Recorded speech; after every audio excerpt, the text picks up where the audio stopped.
Yung pong Kristiyano na hindi na nananatiling bata. Ever say amen. Kaya sabi ng Biblia, be no more children.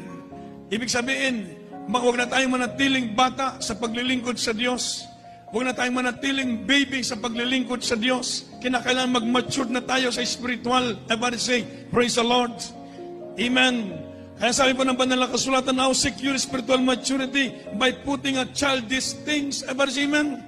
By putting away childish things. Isang tabi na natin yung mga binata na kinaiya. Everybody say, praise the Lord. Amen.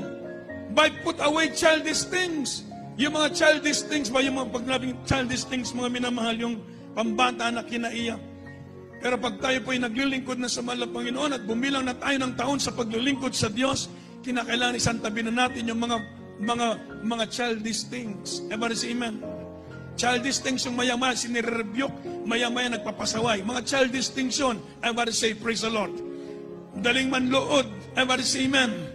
Amen. Childish thing po yun. Amen. Pag hindi mapagbigyan, magtatampo. Amen. Childish thing yun. Everybody say praise the Lord. Pag Kristiyano tayo, mga minamahal, sabi ng Biblia, by